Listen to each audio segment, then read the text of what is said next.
Hello, ladies and gentlemen. Welcome to August 2nd, 2022. And this is another session of the MSP Initiative Live. I'm coming to you live actually from Denver in the airport.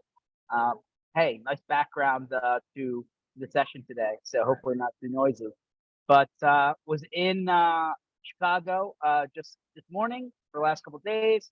CompTIA's ChannelCon, their annual event here, based out of Chicago, or not here, I'm in Denver, but in Chicago for the next couple of days. I think actually till Friday. So we've seen a bunch of stuff coming out on that, on all the social media feeds, and who knows what else, what other crazy things come out when you put all these channel people together. But anyway, welcome to the MSP Initiative Live. You know how this works, but I'm going to go ahead and do some quick housekeeping. And then we're going to have a guest joining us today. So wait for him to join on. But MSPinitiative.com, here under the sessions, you'll see video and podcast formats of this going back all the way to March of 2020. So lots of good people in the mix there and content and banter. So feel free to subscribe. 3 block parties coming up here this year. The one that's been kind of soft announced last session is the one around DataCon in Washington, D.C., where we're actually going to be at the Washington Nationals ballpark. So exciting times. And then we also have a party in Fort Lauderdale, a block party in Fort Lauderdale on a boat, and then we have one in Orlando. So all of these are now listed. Those are the big 3 coming up here between now and the end of the year. So stay tuned. We'll be making some other announcements there too. And then lastly, the Channel Strong Tour. We have 3 left for the rest of the year. Believe it or not, all these weeks went by pretty fast. So you see weeks 6, 7, and 8. So if you're in Denver/Midwest area at the end of September, if you're in like the Southwest in mid-ish October, and then right at the tail end of November going into December, if you're in like that Florida, kind of area, we'd love to see you come out. If you're an MSP, go over and throw your name into the form on the page. You can just go to channelstrongtour.com. You'll see this form. We'll make sure to get you there. So that is the housekeeping, and it's been an interesting couple of days in Chicago. I'd say that there's a few, obviously there's big conferences every year that you see most of the channel people from all the various nooks and crannies. I saw some UK people, I saw some Canada people, I saw some Australia, New Zealand people. I mean, they all kind of converged, which is interesting because some of these people we haven't seen since before pandemic times. So it was nice to start to see people trickle in. I know there was a bunch of people flying in this morning as I was flying out to Denver, so I didn't cross paths with everyone, but lots of buzz on what's going to happen between now and the end of the year. Lots of buzz on people shifting in between companies. Where the economy is going has been a big topic of conversation over at least my conversations over the last couple of days. And obviously all of it happening over pretty good food and a few drinks. So it's been an interesting couple of days, and frankly, I'm sure more will come out of it. My other traveler, right, other than me usually being on the road, is gonna hang out in Chicago for the rest of the week while I'm here in Denver, doing some other things. But hey, here's what I hear, and I always find it funny when you get into a back of an Uber or a Lyft, start talking to the people who drive, on the road, because obviously they're talking to people all the time, and to get their opinion of like all of the people that they talk to on a daily basis. I mean, everybody's starting to speak the same narrative now, the same language. There's not a positive outlook, and I believe, this is my prediction. Again, kind of like this, right? I don't have a lot behind it. I'm just conversations. I think the end of this year is going to be a tough one. I do. You want to say recession, you want to say no recession. I think we're in a recession. That being said, I just think December and January are going to be a particularly tough time. Somebody actually said that, hey, that's when people hire people going into the next year. I'm not sure you're going to see a lot of hiring. I think you're going to see more people hitting the street because companies are going to be cutting people. I mean, we saw a lot of tech layoffs, not that much earlier this year, right? Some companies doing 10, 15, 20, 30%. I still think that there's more coming. It's just a gut feeling, and which is good and bad, right, from the MSP community, because when people shrink internal departments, right, IT, for example, they still need the technology. They don't, excuse me, they don't have all of the talent that they need in order to do it internally. So a lot of outsourcing happens, which is good for MSP land, right? A lot of co-managed, or if they blow an entire department away, a lot of fully managed, right? So that's good from that aspect. But from the other side of the equation, I still think that you're going to see headcount reduction, which means that your seat counts are likely going to go down. And depending on how you structure your agreements and your relationships with your customers, like, obviously if they have less people to support, less equipment to support, I'm sure they're going to come back and ask you to, charge less, right? Because they don't have the same quantity of things to handle. So I think it's gonna be a little bit of that. I know everybody hasn't forgotten, what happened in pandemic times, but remember, a lot of companies had government, kind of, assisted money there, right, with PPP and all the other stuff, at least in the U.S. here that they did. I just don't know if that's coming on this one, and I'm probably not, right? So that means that people are going to have to really start to continue to, go back and, look at the expenses, figure out what they can do to bring everything down to, what they think is going to be battening down the hatches, right? That's my opinion. I could be wrong. I'm sure somebody will call me out. I'm sure somebody will call me out if I'm wrong on it. That's fine. Feel free. But that's what I think. So, the other problem is I think the interest rate, if it keeps on going the way that it is, could be somewhere like 9 or 10% at the end of the year. And that is, we haven't seen that in 20-ish years, I think, maybe more. So I think that's a concern, right? Because people are not going to be able to, either the people who are lending money are going to have more stringent requirements, or they'll give out the money, but you're going to be getting it at pretty high rate, right? So I don't see that interest rate going down anytime soon. I expect that to continue into 2023. Again, I'm not an economist, but I'm listening to what's happening. And I think the Fed themselves came out and said that they plan to increase interest every month for the rest of the year. I guess that's good for subscription-based services, right? But MSPs who do self-funding for things like hardware as a service, or they amortize, some of the upfront costs out of their own cash flow in order to sign people to, the longer, terms, right? That's usually how it works out in most cases. Like you got to look at your own situation too, right?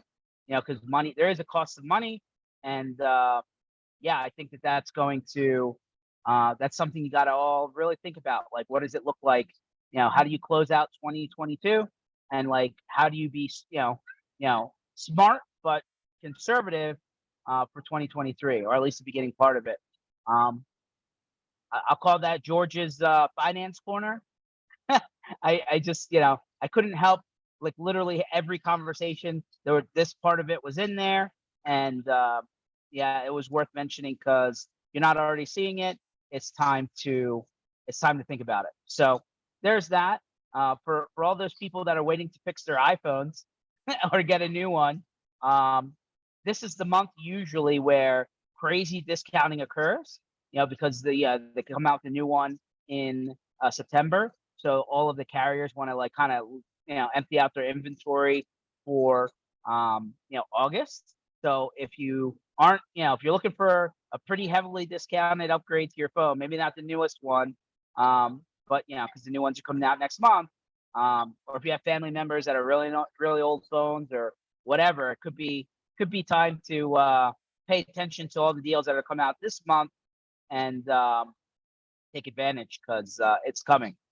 We're still waiting on our guest to join. I'm just gonna go ahead if anybody wants to do the unmute thing whenever, and feel free to add commentary. But yeah, guys, I think that I think it's going to be an interesting rest of the year, and I think that I think it's going to. Well, here you go. Right, I said there's going to be news coming out of ChannelCon. Of course, our CRN is right on it to share this one. I saw him. I had a chance to spend a good amount of time with him.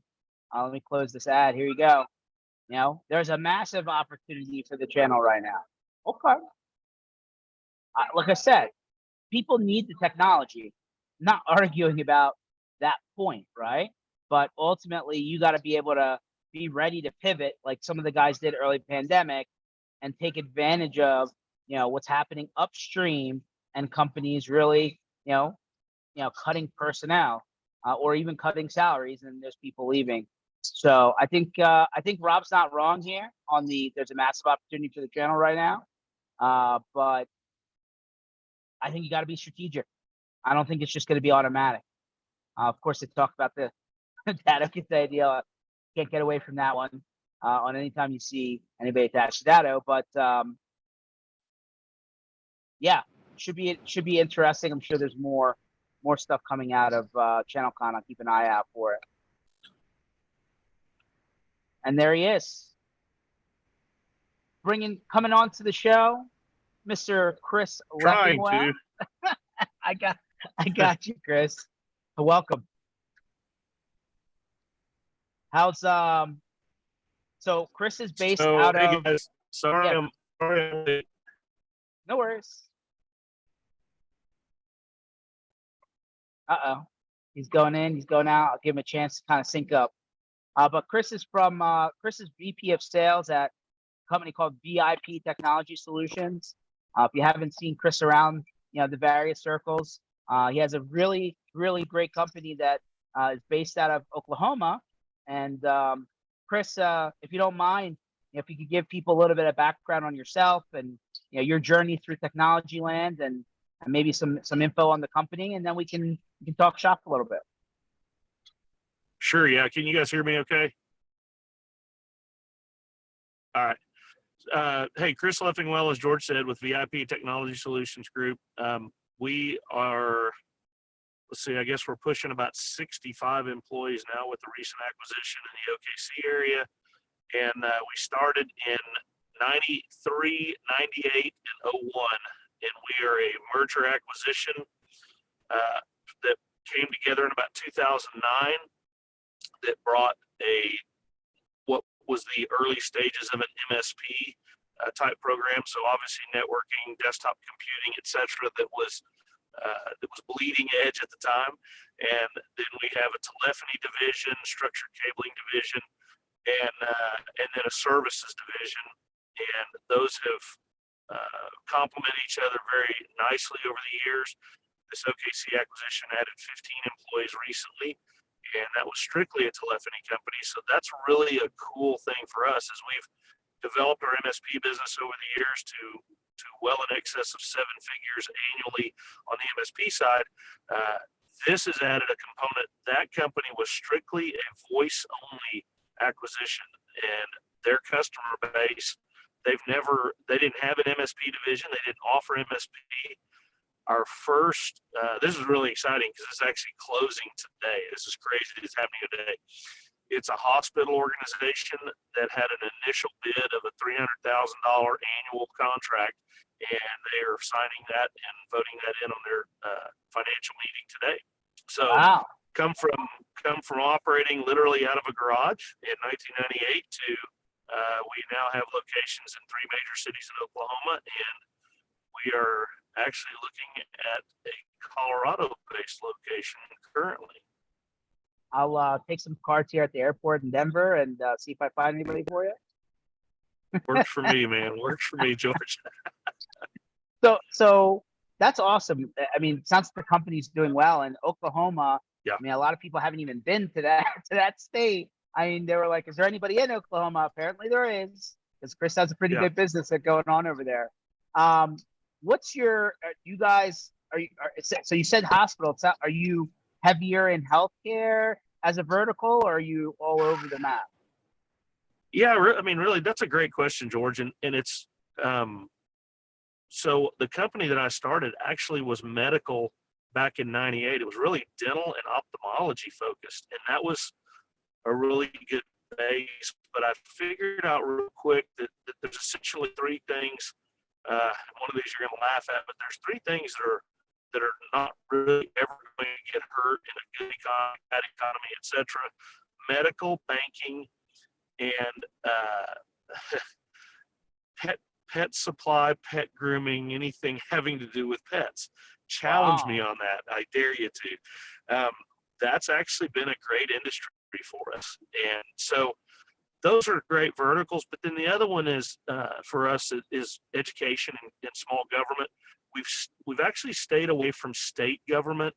A lot of reasons behind that, but part of the reason is the municipal and county government. We've been winning so big in those markets that we quite frankly haven't had the resources to take on the state jobs. I think we took on our first really fed or state job that was of any consequence. It's a VA hospital in Muskogee, Oklahoma. We're currently involved in that, and it's on the infrastructure side. It's going to take about 4 months for the infrastructure cabling. That's actually where I just was and why I was late. Is a guy had a 7-foot rack with the ladder tray that broke from the ground and hit him in the head. And so I just got done taking him to the hospital. So that's Is so is he apologize for being late, okay? but that's I felt like yeah, he's got a small cut. Nothing's going to require stitches, but we're having him checked out for concussion, etc. We always err on the side of caution on that. But he told me he could drive himself, and I'll go, yeah, not going to happen. so he seems to be doing fine. But yeah, so that's been good. The government side of things has been good. But we've really kind of, I hate to say all over the map, because we stay away from, insurance companies for a lot of reasons, and law offices tend to not pay in a timely manner. So while we have a few law office customers that are law offices, we don't really pursue those real heavily. Interesting. So pet supply, pet grooming, anything to do with pets, medical, and what was the last one? So banking and education Bank. and government. Yeah. But those Got first it. three, the medical, the banking, and again the pet thing, I figured that when people stop spending money on their pets, it's a bad economy. Yeah. Well, I was actually just mentioning this before you came on. I called it George's Financial Corner, but I really feel like going into the end of this year, from an economic standpoint, with the interest rate going probably somewhere near 10%, and businesses probably having to cut headcount again. There's like a second round from earlier this year. I said that's a good and a bad thing, right? It's good because IT is one of those departments that usually gets affected by a layoff. So those Right. people still need technology, and there's people out there that can augment that. And then bad because the seat counts of all of these service agreements out there maybe come down a little bit because some people get let go across the board. So I think that's coming. I could be wrong, but I feel it, I hear it. And but to your point, there's some industries that aren't as affected as others. Yeah, that's proven to be the case. Oklahoma's always a year and a half behind. So what y'all are feeling out on the coast, and I say Oklahoma, sort of the mid-central states, but definitely here. There's still a fair amount of energy money. Companies like ONEOK, while they are an oil and gas company, they got very heavily invested in plastics. Probably 45% of their revenue is derived from plastics now.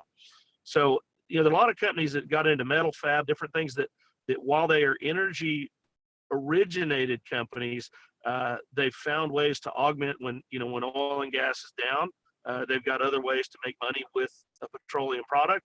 And when oil and gas is up, man, everybody's in tall cotton. So, yeah, I'm sure everybody's will enjoy a day where the gas price comes down. I feel like it's come down a little bit from the peak, but still very up there.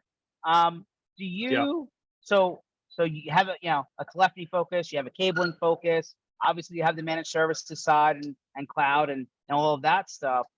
Is I assume like everyone else, there's a cybersecurity focus still pretty much at the forefront. Yeah. Yes.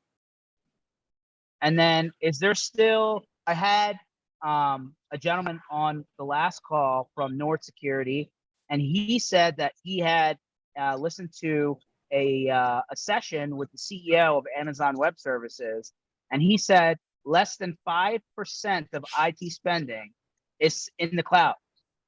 Less than 5%. He said 90+% is still either self-hosted, colo, or on-prem. You believe that number?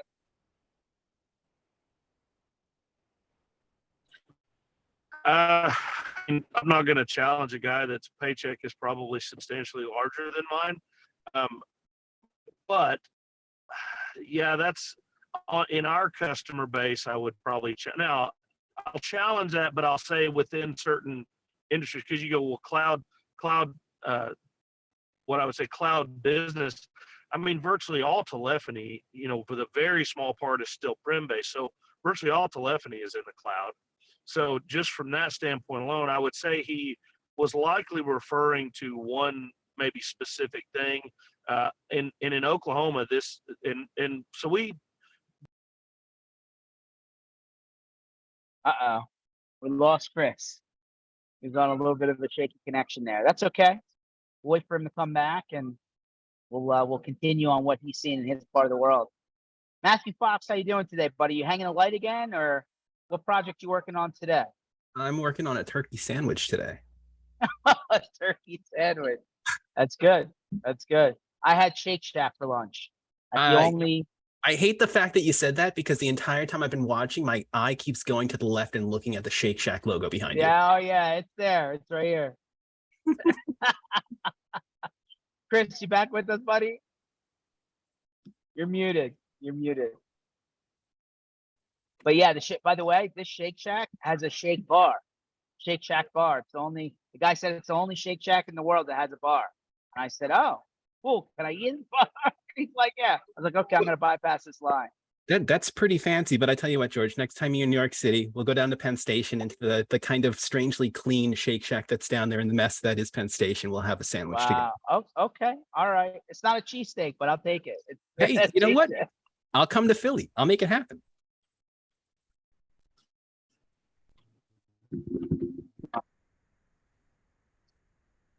All right. You hear me? Yeah, I'm back. Chris, you back, buddy? Yeah, I'm back. I'm sorry, y'all are gonna bear with me if you don't mind. I'm driving. I'm changing locations. I think the location I'm in is a really bad signal. And okay. So I'm switching to a different Walmart parking lot, if you will. Okay. Be safe, Chris. I know I love to talk and drive at the same time. But Matthew Fox, I'll take you up. I'll come to New York. We'll have a Shake Shack. We'll get you down to Philly, and we'll get you a proper cheesesteak, because there's no proper cheesesteaks in New York. And I'll tell you what, we're going to tell Chris real quick that the Walmart parking lots usually get like 3 bars. You find a Chili's, you're getting 5 bars. Oh. I'm headed to Chili's. Chili. When was the last time anyone went to Chili's? Okay. And anyway, but to your point, Matthew, I'm sure New Yorkers would argue that you can't get a proper pizza outside of New York, but I digress. I'd say you can't get a proper pizza off of Long Island. I'm going to go really deep. Wow. It's like a tactical response there. You want a good pizza, you come to Suffolk County. I'll show you. Okay. All right. Now, I usually go up to Belmont, for the steaks. So we'll have to coordinate that. So anyway, Chris, back to what you were saying. You said that so we were talking about the CEO of Amazon AWS saying that less than 5% of IT spending is currently in the cloud right now, which is mind-boggling based on the run rate of things like AWS. Maybe not the same in Oklahoma. Well, so I hope that's not true for obvious reasons. But you go to I kind of feel like I'm missing some terminology on that, because again, like with telephony, it's almost all in the cloud. I would. Maybe he's just talking about not a specific segment, but just spending in general. So that argument could be made. But you think of offsite backups. I mean, who doesn't have an offsite backup? And if they don't, please give me their phone number. I'd like to talk to them. Chris, I can't tell you how many times I run into somebody doing internal IT at some 100-person company or whatever, and they're still taking the hard drive home, man. I didn't wreck. It's all good. Okay, I was like, they're still taking the hard drive home every night. I'm like, this is not good. So we run into that, and it's funny because we'll go, hey, we've got maybe a NAS device on site, of course, offsite backup, and there is still the guy that goes, yeah, but I still like this USB hard drive. And you ask him, well, when's the last time not you verified the size of the data, right? Oh, okay, the size matches, wonderful. What are you actually holding in your hand? Have you ever tried to do a restore from that? And I mean, I'm not sure the goal of this particular call, but if we're looking at giving sales tips to each other, helping each other sell better, and I'm sure most of the people, if not all on this call, know this, right?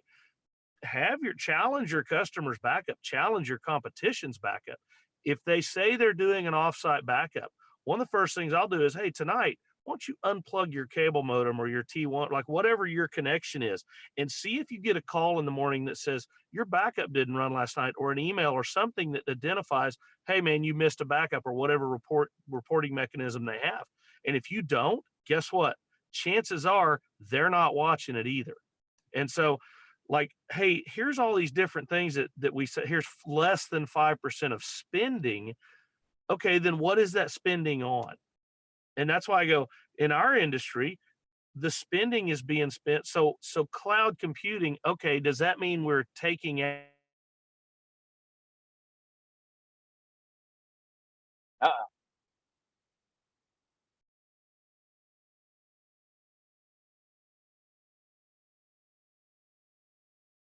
I think he froze.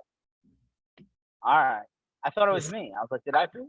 No, This level of connectivity issue is indicative of It's being like an it's Applebee's Walmart. parking lot. It's just terrible. Walmart. It's terrible.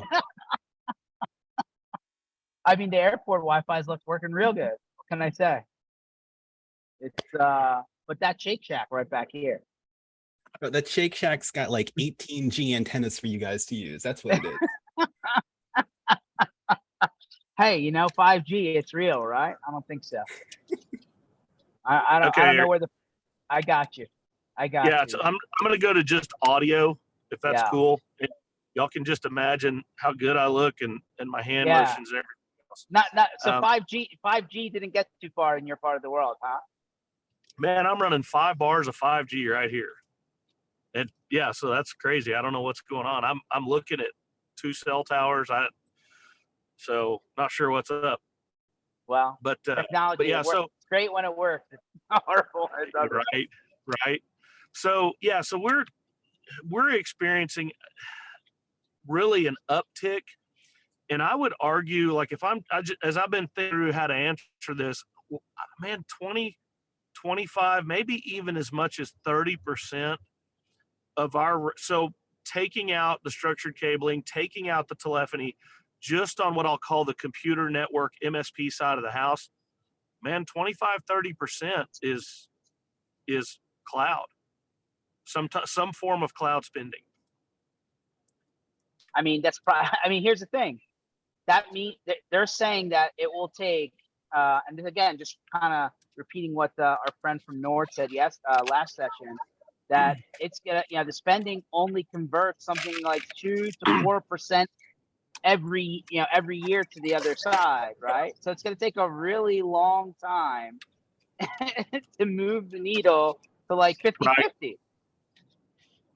And and George, this is an honest question. I don't have an answer to this, but if I may, like, is that an infrastructure thing? Is it a capacity thing? Is it just convincing customers it's the way to go?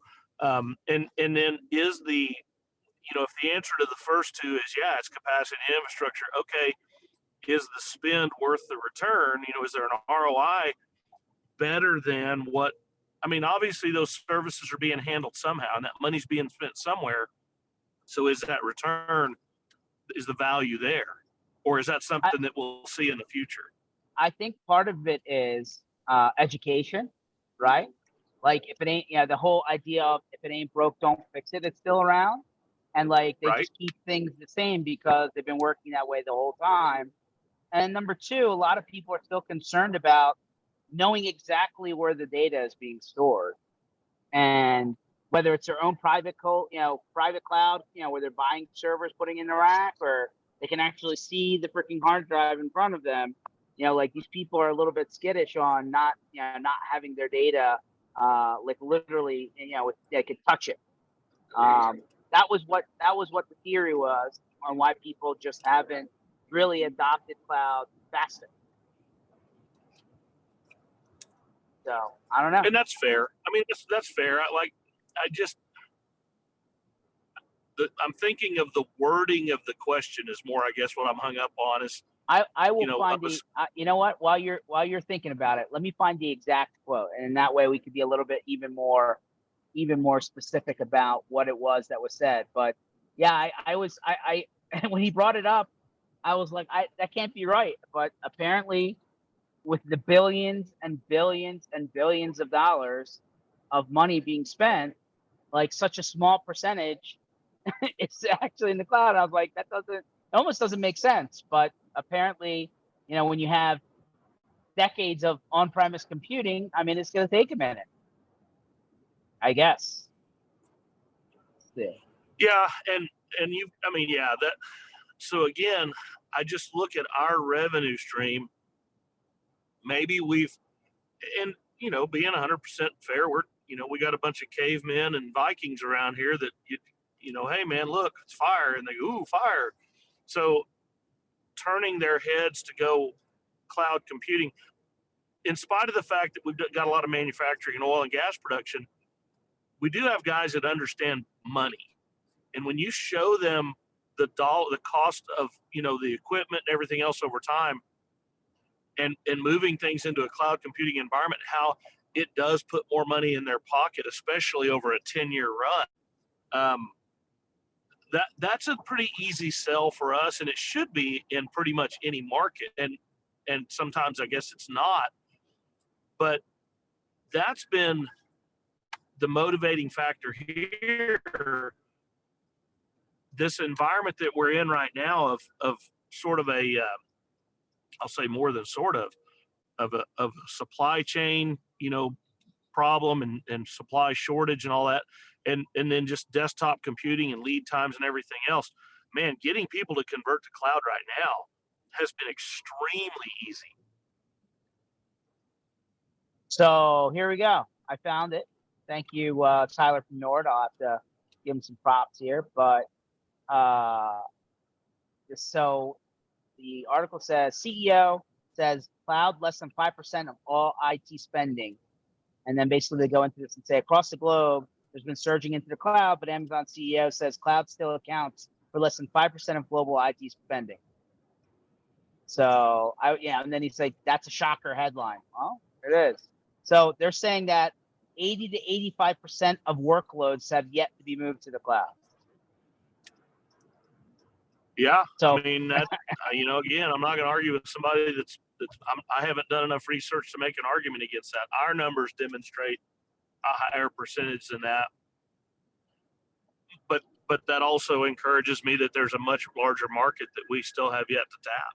And that's exactly what they're saying. Just an enormous opportunity that has yet to be really handled. And that's exciting, right? From, the MSP sandbox that we all live in. That just means that there's a lot of people that you think, I've heard it 1,000 times. You said it 1,000 times. Anybody who needs an MSP already has an MSP, or, the only way you're going to get business is by, taking business from another MSP or IT service provider or acquiring someone. But then like 85% of workloads are still running on a box sitting in somebody's closet. So, right. Hey, I guess we were all wrong. Yeah, I mean, that's, But then, Chris, you've been growing through acquisition too, right? So there's like, there's two sides of the coin, right? There's how long does it take to granularly, find those potential customers versus, growth through acquisition. So one of the things that we see is, and this is where the co-managed philosophy, I really appreciate some of the things that we learned from PAX 8 along the way. especially as it relates to co-managed, when we started getting into customer bases that had, 100 plus, 300 plus, 500 plus. I mean, we've got some customers that have 4,000 users. And our initial response to that was, yeah, they don't need us. They've got their own IT department. What we found, and I'm sure everybody on the call could probably say the same thing, what they found is as you got into those environments, you had people that wanted to protect their jobs. And so they started to build an infrastructure and an ideology that's centered around, what they knew and what they were comfortable with, and sort of put their company into this groove of, keeping them employed. It's almost like what was the old SCO Unix? It was a perpetual revenue stream for the guys that wrote it. But what we're seeing now is as we start to approach these guys, especially with cybersecurity, is to go, look, your largest liability out there. What is the thing that you've got the most liability on? And of course, anybody in IT is going to go, your users, right? Your end user, the guy sitting there at the keyboard. Okay, how much money do y'all spend? How many trainings do you have a year for your employees? I mean, in-person trainings on here's the rules of the road, the do's and the don'ts of email, all the different clickbaits and all that. How many times do y'all train your people on that? We had an event recently here in Oklahoma, here in Tulsa, that we had 39 invitations. Of those invitations, we had 31 customers show up. Man, that was really, and we actually limited our invites. So first run on this event, of that, we asked that question, how many of you, these were IT professionals, how many of you have an in-person training more than twice a year? How many of you have it twice a year, once a year? One guy in the room raised his hand for in-person training once a year on cybersecurity, and it was when the employees started. It was in their first 90 days of training. That one thing alone, where we go, man, I don't care if I ever touch a keyboard in your building, if I have a remote connection of any kind, if I can sell you on an in-person training mitigation, like don't click this, don't put a Sentinel-1 in that sends you clickbait emails as a test to say, I caught you, don't do that, right? But it opened the door for us where we were charging, maybe $500, $1,000, $1,500 a month to say, we'll do training for your staff people. And again, these are those 100 to 300 customers that have an IT department, but they don't have the time to train. They don't have the time to go around there and do that. And so that's been big for us. And that's the thing that I sit there and go, is cloud computing coming? Yes, but man, there's a lot of liabilities to navigate before it gets here. It's interesting. I want to go back to that internal IT person or like baby department, right, within the small business. And your point, right? Usually 100 employees and above is where that starts to really come in, because they just feel like, they want to be able to just call Joe Smith down the hallway and they can come and do whatever. It's interesting to me, and I want to, take your opinion on this. Do these people are like, oh, we don't like ticketing. We just want to be able to like email someone, call someone. We don't want to wait. We don't want to chat. We don't have to, have somebody come to us, right? Like, we literally just want to have that person I can touch. And I'm like, how do you track any change? Like, how do you, like, that one person doesn't have 100% of the skill set required to do everything, right? There's pieces they have to outsource, but like to the check signers, they think, well, this person's capable of everything. That's how it works. And I'm like, that's just not true. How, like, do you run into this still? I feel like it's still happening a lot. So on two fronts, yes, and one of these is really interesting, but how do you navigate that check signer? You got to sit in front of them, and I'll give you, this is an example from the medical industry.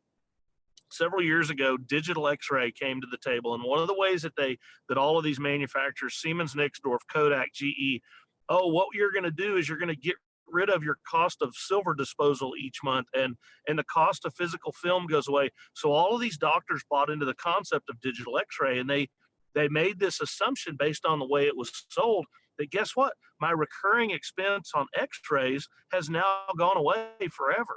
there couldn't be anything further from the truth, because now they've got to, where are those digital x-rays stored? How do I access them in an exam room environment, et cetera? I mean, you see all the different things. So all you did was move money from one pocket to another, and you brought it into the IT world. So we had to sit down with lots and lots of medical professionals and go, look, whoever told you this wasn't being honest with you, or they just didn't realize what they were telling you. But the truth is, this isn't going to go away. You're spending just went somewhere else. Now, it may be able to be decreased or manipulated a little better, maybe able to be managed a little better. I don't have a physical wall full of files. It says, so you could make some discussion points, but the point of that is, you got to get in front of the guy writing the check and convince him. Just because you have an IT person doesn't mean that your IT spending now got into a static environment. From that one standpoint alone, with your single IT person or your 3-person team that manages 150 desktops, how much time do they have for training? I mean, for themselves to advance their knowledge? Because as we all know, every 6 months, right? Faster than that, but we can make that every 6 months, something changes with Microsoft patches, with what, you name the software updates, etc. So you've got that. Now, this is the interesting thing. We have customers where we do sort of an MSP co-managed, and one of the things we do is we actually place a technician in the customer's site 40 hours a week. They actually have an office there. Inevitably, every single one of those, without exception, does not go online to our ticketing system. They do not send an email. They do not follow the protocols of how to open tickets. And they by trick or slick, they get that technician's cell phone number or their desk number where they sit in that building or campus or whatever it is. And they go, hey, I'm having a problem with this, to the point that even one of the, what I'll call elected officials that voted to accept our contract for this, literally confessed in an email the other day as they were having a problem navigating tickets. Hey, look, I don't follow this model because I don't follow tickets. I just pick up the phone and call Jason and he just takes care of it. Right. So the first thing is shame on the customer. Second thing is I'm calling Jason going, what are you doing not making them open a ticket? But isn't it interesting that the one that writes the check or the one that votes that in from a public sector perspective, like they are the largest offenders of making it impossible to track the data and figure out the cost efficiency model of what they're doing. It just seems like how do you break that? I mean, I don't know I don't know if there's a magic answer to that, but I just don't understand how you can manage, anything efficiently with I'm just going to pick up the phone and call somebody every single time, and then there's no record of anything, and then it's a guessing game. It's a self-solving problem that recreates itself over a matter of months or a year and a half or something like that. The self-solving nature of it is, one day you get a call from the customer and they say, look, we're just not getting a response on this. This is a real world example that just happened to us. We're not getting a response on this. The third-party software vendor they said they're waiting on them to respond, and that once they get that response, they can know how to move forward. But these have been sitting for 10 weeks, and these were 5 tablets used for visual inspection offsite. And they said these 5 tablets have been sitting now for 10 weeks, and been no action on this at all. And I said, well, do me a favor. Can you give me the ticket number that this is under, right? Where that went? There's no ticket number. Well, how do you know it's been 10 weeks? How do you know that the third-party software vendor hasn't responded? How do you know that? And ultimately what it played out was, yes, they had responded. Yes, we had sent an email, and it said your third-party software vendor said they're ready to pick this up. They will actually finish this out without our help. They don't need us. And then once it's done, we will close this. We will close out this ticket that doesn't exist. So that blows up. It makes its way all the way up to the executive desks, and they go, okay, everybody has to open tickets. And so for the next 12 months, man, and we go to our people and say, do not do this again. If somebody calls you, you tell them, I cannot move forward until you open a ticket. That goes that way for 12 months, 18 months, 3 months, whatever the time frame is. And guess what? somebody sneaks back through the cracks, they get something going without a ticket open, and the cycle just repeats itself. How do you solve that long term? I don't know that there's a way to do it, because you can't afford to fire somebody. You don't want to lose the customer. So that's a great question. It just boggles my mind that that's how things have been being done for so long. And then, you know, what happens is, Chris, I'm sure you've seen this, right? You know, the next person gets hired, the old person disappears, and then like the next 12 months, they're rebuilding the entire system to the way they want it, right? And then like you had just bought stuff, you had just installed stuff, you had just done all this stuff, and then they're starting from scratch all over again. I just So it's like a vicious cycle. something that we started doing, something that we started doing, I'll say, we started figuring out a way, and this is where you can leverage Great America or Gray Bar Finance or whoever it is. And we just started figuring out a way to include firewalls and switches and routers and et cetera, all in the MSP. So you're stepping off into the hardware, but I build that into my 3-year contract. And then at the end of 3 years, if there's anything that's, you know, the latest and greatest has been updated. So I at least now control that component. I took that over, and it's under my management, and it works the way that we want it to work and does the things we want it to do. So that's what we've started. So what we did next was, well, fine. What we can do is we'll just start putting workstations into this model as well, and servers. So then maybe that's why our cloud spend is higher, because, you know, what's the next logical step? If I just took over all of the workstations and all the servers, the next logical thing is to move those into cloud, because now I manage those, right? Makes sense. And so that's what we've started doing, is how do we figure the entire management component of that?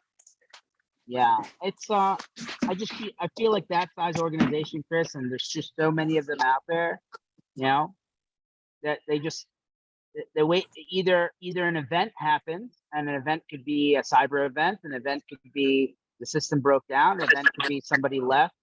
You know, they just no interest in modernization because they don't know, right? I mean, at the end of the day, you know, there he is, back in front of a desk. No more Wi-Fi, no more 5G. Waiting for Chris to come back online on the desk. There we go. All right, there he is, looking good. But it seems to me, Chris, that, you know, like the people who are in the check signing position, they just know, hey, I've always had an IT person on staff. They're supposed to be the person that are driving all things, and like, you know, but you know, just like you would have an inside bookkeeper to your business, don't you have an outside CPA that validates everything before you do your taxes? I mean, where's the outside voice, Chris? You know what I'm saying? Uh-oh.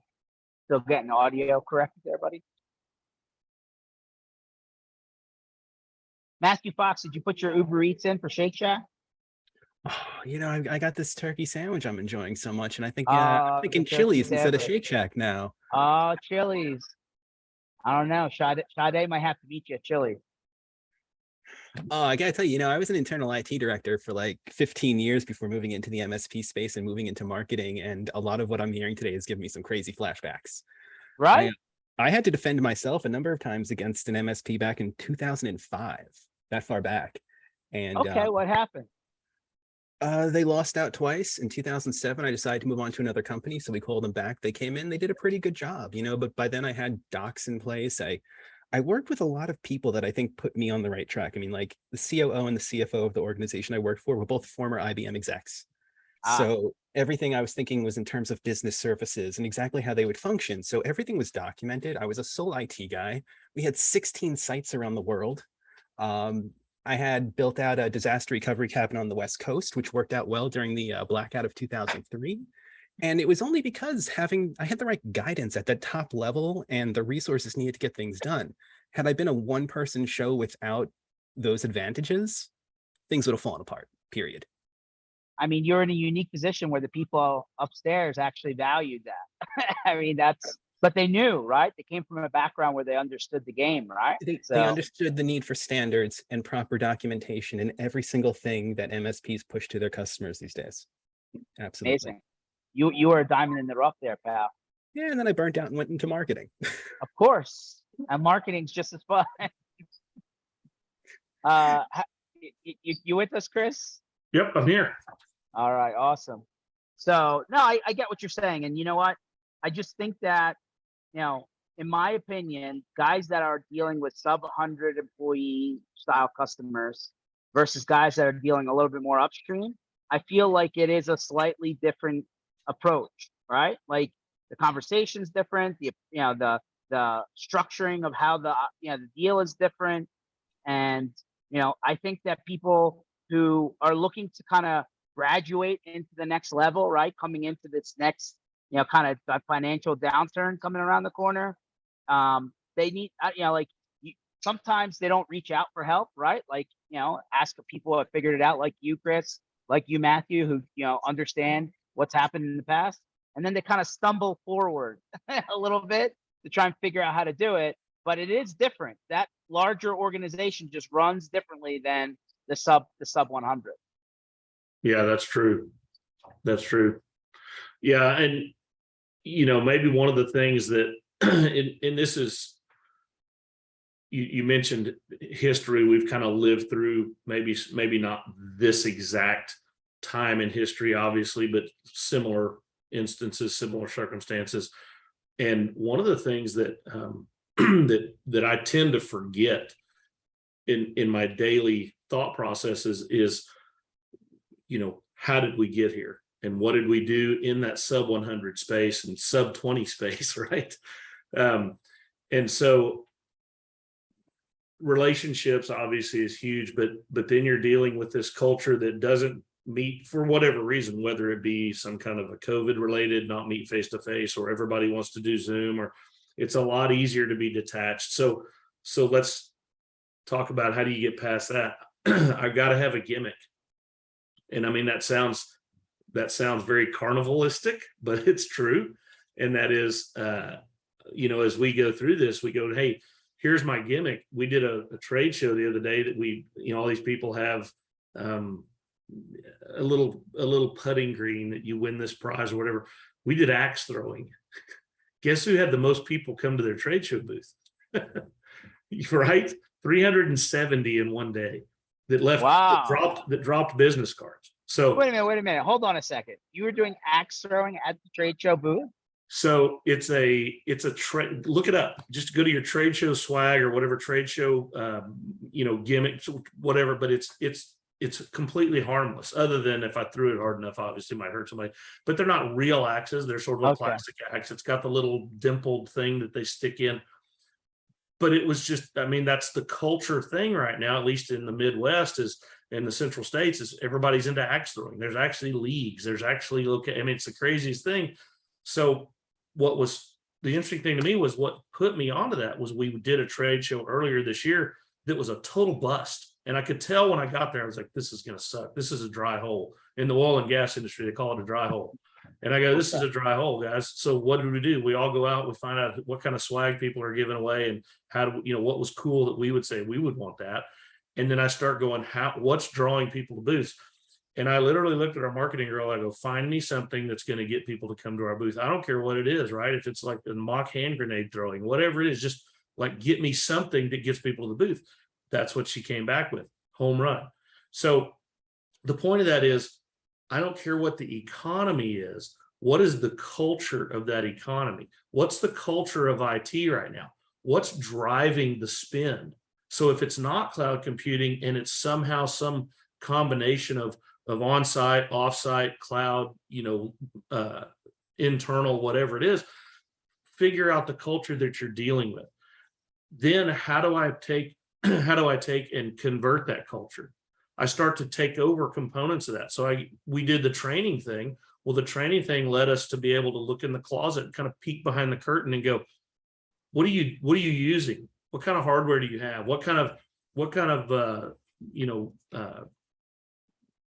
what kind of wide area networking connections do you have to your other sites?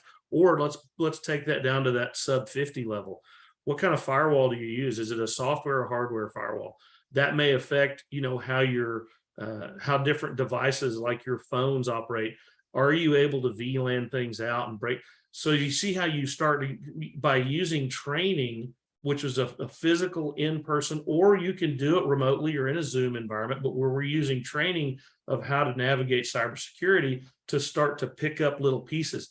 One of the mistakes that we made early on, and we did it, it was so funny. I'm like, we're insane. We're literally insane. We're doing the same thing over and over again, and we're expecting a different result. And it was, silver, gold, platinum. Here's the 3 options, and which one do you want to go with? And I would love to take a survey monkey of anybody that's in Matthew. I'd love to know where you guys are on this too.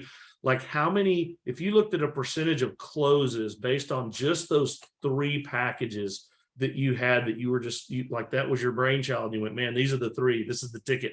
What was your percentage of close on that compared to the ones that you went in and go, there's no cookie cutter. We're going to have to streamline this. And maybe you start out, maybe you get it all in one day, or maybe you start out with just the email security. I have a Kaseya meeting in 3 minutes. Oh, boy. My mind just went elsewhere. But Chris, I'm going to reach out to you because I want to have a conversation with you like this week. This has been very interesting. Although I will say at Valiant, we don't do the packages like that. We offer MSP or MSP plus security. And we've kind of whittled it down over the years and found that the response we get from those is considerably better than having more options put in front of people. Right. And that's the point. Like smaller is sometimes better. And that's what we're seeing. What do you think about this? The trade show, axe throwing booth. There you go. I am in. Is this going to be in Denver? Is this going to be an exchange? I don't know, but I might have to look. I might have to figure out how much this costs. The one, so George, the one that we used was $160. Okay, that's definitely not this bit. Yeah, no, that's a full blown, like there are facilities all over this state that look like that, but there's several lanes. It looks like bowling alleys. You have axe throwing lanes. Hey, George, you got to put a Philly spin on it. We're throwing cheesesteaks at people. I'm out. Have a good day. Thanks, Matthew. Good luck. Good luck.